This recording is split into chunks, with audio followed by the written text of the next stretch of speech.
Meet the ROG Flow Z13 2025. Tablets haven't historically been aimed at gamer, but ASUS is correcting course with this powerful handheld. It's got a flashy see-through back panel, a sturdy kickstand, premium accessories, and a top-tier APU, all wrapped in a pretty premium build quality. Hi, I'm Clef, and you're watching gametechtalk.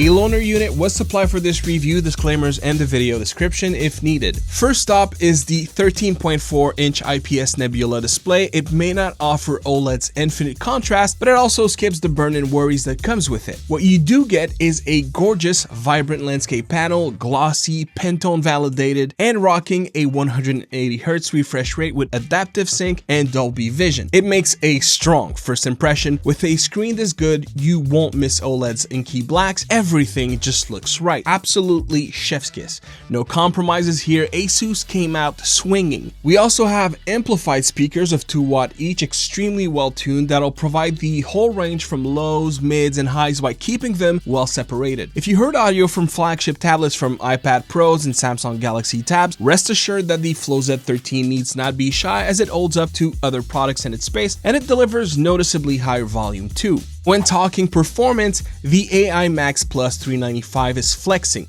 hard.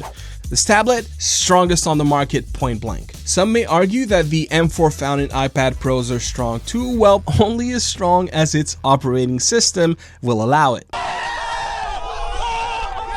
If we're talking gaming, which is what this channel is about, it's of no competition. I did a showcase of 15 games. It chewed every title I gave it, and it did so without ever needing to lower graphics to match the tablet's specs. Rather, I let auto-config do its thing, and it was smooth sailing every time. If you know, as that's definitely not what you expect from a typical APU. To sum up gaming and graphics, I recommend watching Jared's Tech's excellent comparison video with the RTX 4060, where you'll see that it manages to trade blows with a dedicated iGPU solution. Incredible. Well, nothing's free, and by now it's clear the Flow Z13 isn't just another tablet. It's from another realm entirely, setting a new bar we haven't seen before. This comes at a cost, and it is battery life. It's power hungry, and I hear you, aren't APUs tuned to operate under low power loads, which it does when compared to similar output, but it's still much more if pinned against a ROG Ally X, for example. At max performance, you'll hardly reach an hour of playtime. The power takeaway is this: it's a tablet, but think of the Flow Z13 as a gaming laptop and you won't be disappointed. You can strap a GameSir G8 Plus to it, but don't expect to game regularly that way. It looks good, but it's not sustainable, and that's coming from a controller reviewer. I'm not telling anyone what or how to do it, but I do want to make sure I set your expectations right. If you really want to use it in handheld format, getting controls right will be the first problem to solve of many. Battery is guaranteed to be the one right after. Rather, it's designed to be used tabletop and tethered to a power source. It's got a huge 70 watt-hour battery. You'd have to double its size to game on performance for about 2 hours. How about lowering TDP? Sure, but know that the APU governor doesn't make it as simple as it sounds. In short, the device prevents you from going too low. That said, the Fox made a tremendously generous video talking about his findings when pushed at lower TDP. I suggest you bookmark that one as well. When talking about software and user experience, it comes with Windows pre-installed, and as shown by Russ at Retro Game Core, you can effectively install Bazite, though his experience when doing so wasn't particularly great. Armory Crate, on the other hand, has come a long way. Props to ASUS, they seriously leveled it up. If you're familiar with the software from the Ally and Ally X, the code of paint is different, but it sports many of the same solutions presented, if differently. Then there's accessories such as the charger and keyboard, which, by the way, you can charge the Flow Z13 through USB-C, sort of,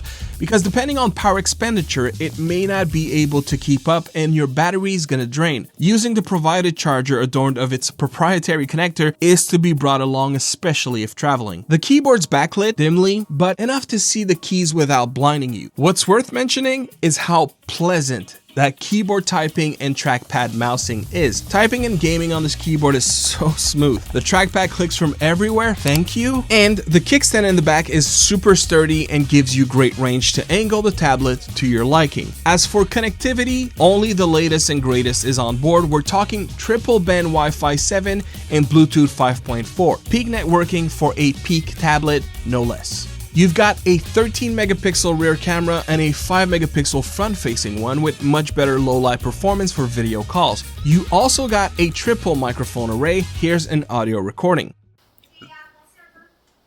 This is a review of the ROG Flow Z13 2025 from gametechtalk. Lastly is the price. Starting at $2,100 USD depending on configurations, it's not cheap. This is a no compromise device with a price to go along with it, which is expected as it's a one-of-one type of gaming solution. I can only imagine how challenging that it was to cramp this much in such a compact form factor, and that comes with a cost. Sure, I could bore you with a list of cheaper and more powerful alternatives, but every one of them compromises in a way that this doesn't. And that's what makes the Flow Z13 special. It carves a different style of gaming, one that strikes a superior balance between power and convenience, just as handheld PCs did. But with this one, you're getting that power back in exchange of some portability, just not all of it, and that's the trade. With the Flow Z13 kicking things up to 11, I'm excited to see where that product category takes us next, as the present is as promising as ever. Thanks for watching, I'm Clef, and I'll see you on the next one. Peace.